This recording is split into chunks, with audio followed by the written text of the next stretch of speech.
Clay, we just got the news. We just got the news that I guess we are not going to have to worry about competing for our audience's attention for the 3 hours we're on daily with CNN Plus. CNN Plus has been put out to pasture. I guess CNN Plus has been sent to the glue factory, actually. It is no longer with us as a network as of today. We've been talking about streaming, Netflix. They've gotten crushed. Big changes in the media and political landscape come as a result of all this stuff. But I got to say, what was CNN thinking? CNN Plus, rest in peace, shutting down after just 21 days, Buck. I think that's basically the length of Kim Kardashian's marriage to Chris Humphries back in the day, if I'm not mistaken. This is maybe the biggest media failure of all time. I mean, when you consider that they have invested hundreds of millions of dollars in the launch of CNN Plus. They said, hey, what America wants is more Brian Stelter. What America needs is Don Lemon on that wall. What you absolutely positively will pay for is Jamel Hill and Rex Chapman breaking down the latest in the woke universe. Buck, they got an average viewership in a day of under 10,000 people.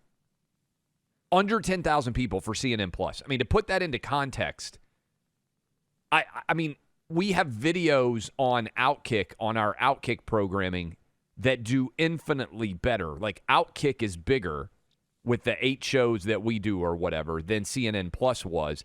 And, Buck, they spent hundreds of millions of dollars on the belief that people were committed to CNN, despite the fact that no one watches it for free on their cable and satellite packages by and large. This is one of the greatest miscalculations in the history of media. I don't remember. I mean, I know the Quibi thing was a huge mess. I think that was Katzenberg, if I'm not mistaken. The Daily Beast, you remember when that launched? Actually, the Daily Beast, in its initial years of publication, I think lost $100 million, but over the course of a few years. Several years. Yeah, over several years. To basically light this much money on fire, hundreds of millions of dollars they spent on the launch, and to have this few people respond, and to shut the entire thing down after 21 days, effective April 30th, CNN Plus will no longer exist, is an unprecedented failure in the world of media. And I got to tell you, Buck, when I saw this, my phone blew up with text messages because I didn't even see the news breaking, and everybody was like, CNN Plus is done, I just had such a great smile on my face. And I bet a lot of people sort of, without even intending to smile, I bet also a lot of people out there listening to us right now also are smiling. What do you think the over-under is on when Chris Wallace shows up on The Masked Singer or perhaps Dancing with the Stars? It's not going to be The Masked Singer because that's a Fox product. Somebody tweeted me, worst decision, and this is fun, from a career arc perspective. Back in the day, you remember Chris O'Donnell? He passed on the Titanic role. Wait, was he Robin in the really bad Batman movie? That's the really Chris bad O'Donnell. Yeah. Chris O'Donnell turned down the Leonardo DiCaprio Titanic role to play Robin in that Batman movie. One of the all-time worst Hollywood decisions. Obviously, Leonardo DiCaprio has become a monster star. I don't even know what Chris O'Donnell does now. So he turned down the role of Jack in Titanic. And somebody tweeted me, and I retweeted. I didn't even make that choice. We could probably get some great responses out here. Chris Wallace joining CNN Plus to leave Fox News. Better or worse decision than Chris O'Donnell becoming Robin to turn down the Titanic role? I think you got to put that to the people. I think you got to phone a friend on that one, as in our audience, and put that out in a poll because that's open phone line. Some of you guys, and there may be other things that people think of from a career arc perspective. I mean, some people might say Johnny Depp marrying Amber Heard, given the fact that that's been on news for the past couple of days. But I think this is going to be sort of a seismic shockwave event, because some people say, well, why do I care about CNN Plus?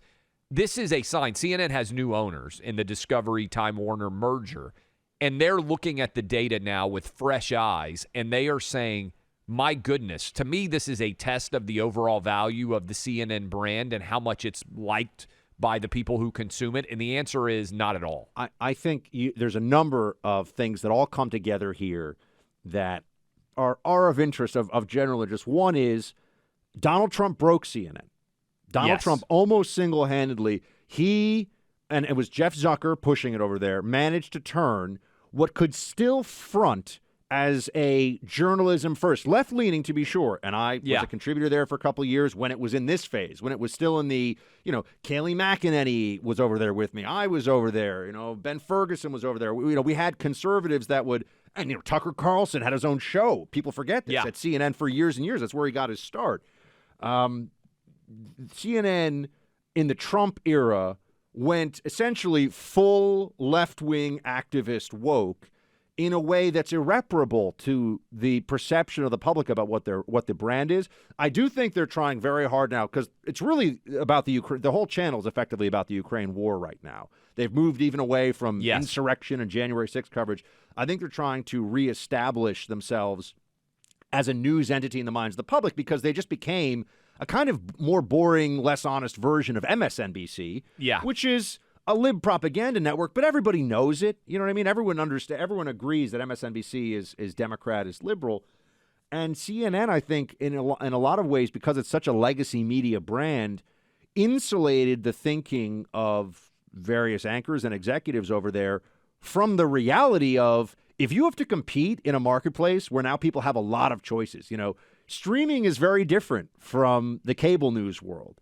Cable news is very difficult to get on, it's very expensive, and there's a lot of incumbency protection for cable news networks. Limited actual options, That's right? Whereas you can sit down on YouTube and watch anything from anywhere, from any perspective. There's 3 or 4 options at all for news if you want to sit down in front of your television. And for people who are saying, oh, but Buck, I've got 500 channels. Yeah, but to be in the news spectrum, you have to be in certain channels in a certain zone and have to have a certain level of coverage in households. Anyway, that's maybe a little inside baseball, but the point here is this is just a massive belly flop. I mean, it's stunning to watch this play out, but it's really not surprising. Clay, you sold your business to Fox, built a successful business with streaming.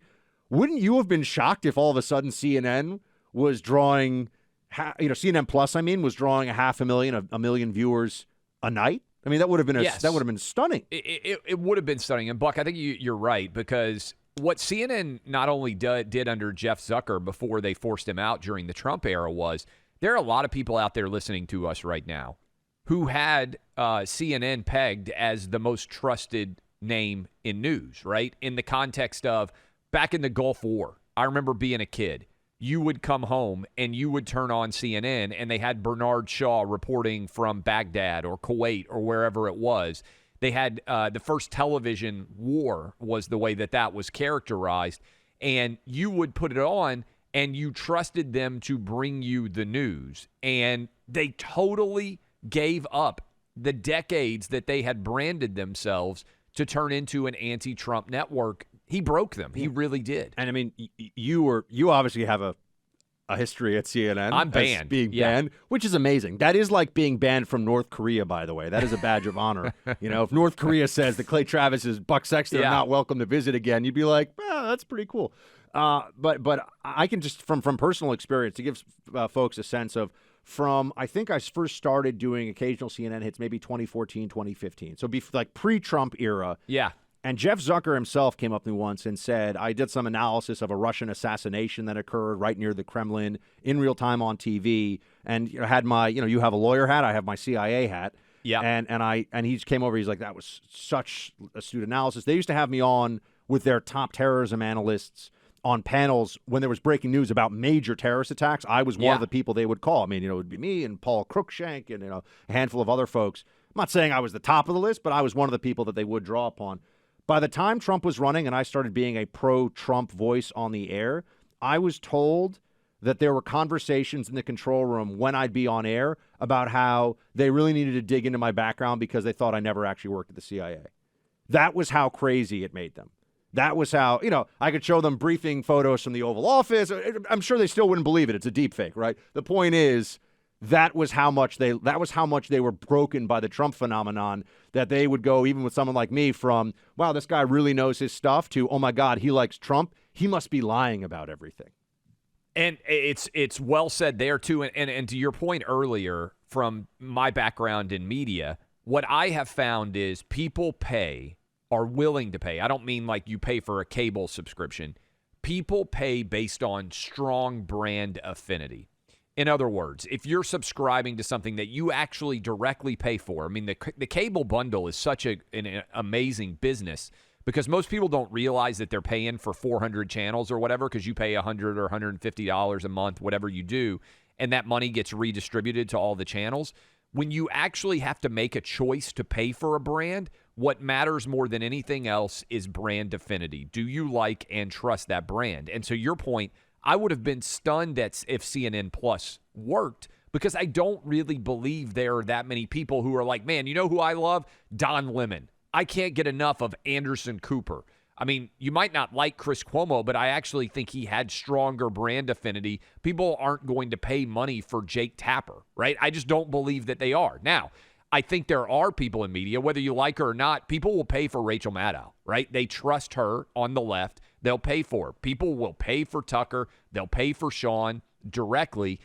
CNN doesn't have any of that. They're kind of still in the squishy middle where there isn't strong brand affinity. Nobody's paying for Brian Stelter or Jamel Hill or Rex Chapman. So I would have been stunned beyond belief if this worked. I did think it was going to last, Buck, longer than 21 days. Well, I mean, they do have some real journalists over there. I mean, to be fair, and some of their anchors are more fair-minded than others. And so I wonder if now, with the massive failure of CNN Plus, I should say, massive failure. Well, it's a CNN failure, but the massive failure of CNN Plus. Yeah. Maybe now they try to go back to, at some level, the CNN roots, if you will, of being a more. They're never going to be objective, folks. Okay, it's a question of where they go on the scale. But I mean, Clarissa Ward has done some very good foreign affairs, foreign policy reporting. Yeah, she's done for a fantastic example. job. She does brave stuff and knows her stuff, and she's the real deal. And they could be more a network that at least is center left. And I think they may have to go in that. Otherwise, I don't know what happens. Well, they may get a bailout, because they could just go back to the anti-Trump network, because I think we both think he's going to run, and then they just run the Piers Morgan interview and the outrage and the Trump show and continue that for basically a couple of years. It will be interesting to see whether they'll go and take that sugary sweetness high, which destroys their brand, or stick to, as your point, hey, Clarissa Ward on the ground at Ukraine. My phone is continuing to blow up with people making jokes about CNN Plus shutting down.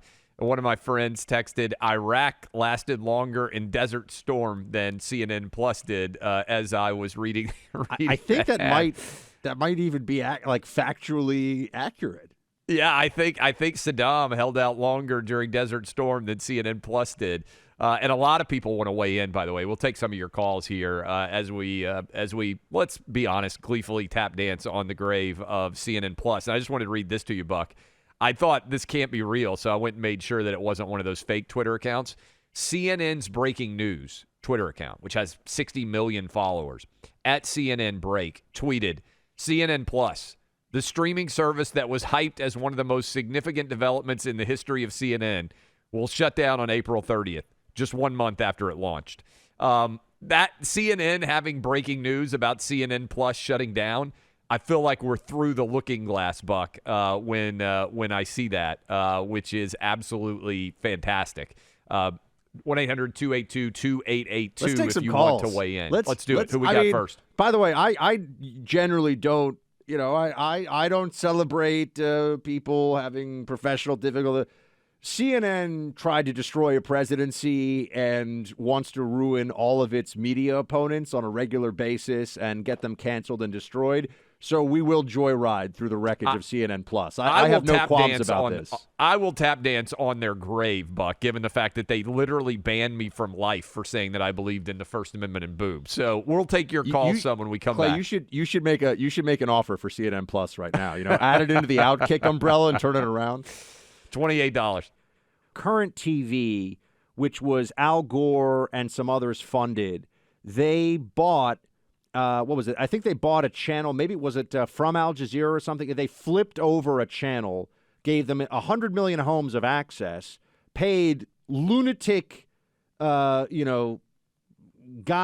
Keith Olbermann. I was going to think of something to say. Oh, I remember that.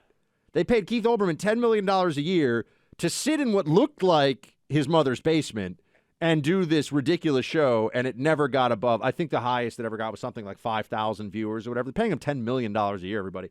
That completely evaporated. Like, there was nothing left of that when it was done. And they spent hundreds of millions of dollars to buy that channel because buying a cable channel and flipping it was very expensive.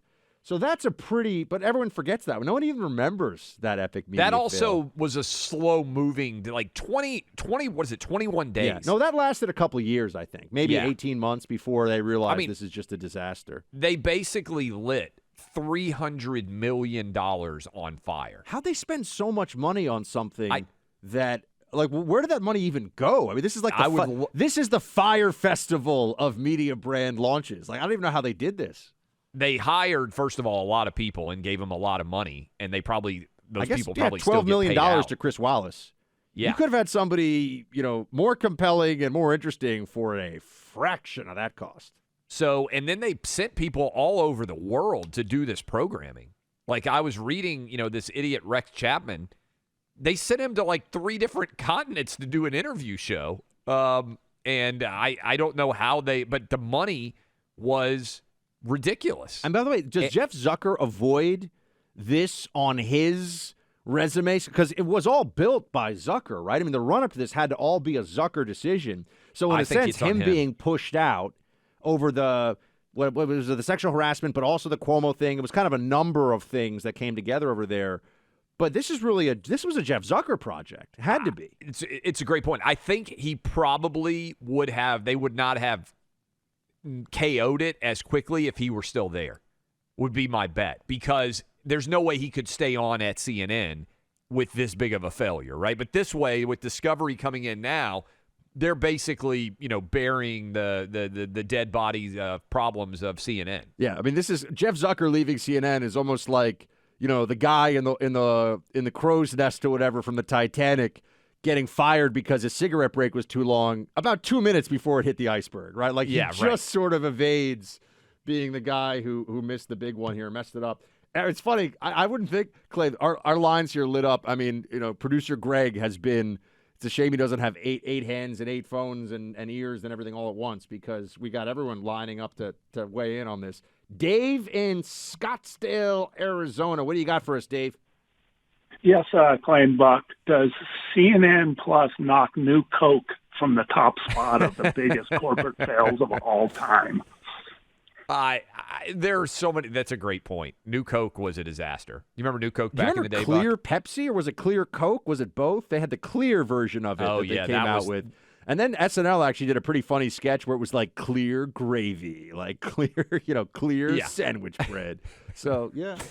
That, by the way, other things for sports fans out there, Mike Price was memorably hired as the football coach at Alabama, went to a strip club, like everything blew up. He was the head coach of Alabama longer than CNN Plus has lasted. Was Anthony Scaramucci the White House communications director? The Mooch. Longer? Was the Mooch the White House comms director for Trump longer than CNN? No, it's close. I think the Mooch lasted 12 days. 12? I think he lasted. I'm just guessing, but I think it was 12 days before he decided to call up one of the most anti-Trump hostile reporters imaginable and go on a profanity-laced tirade, the likes of which I couldn't even begin to tell anybody about Crystal on air. Pepsi, according to Allie, by the way. It was Crystal Pepsi, right. The clear. Yeah. That was the clear version of Pepsi, which somehow, at having the food coloring in it, you're like, this isn't just sugar water that is rotting my teeth and mind. Yeah, right. Which, not that soda's bad.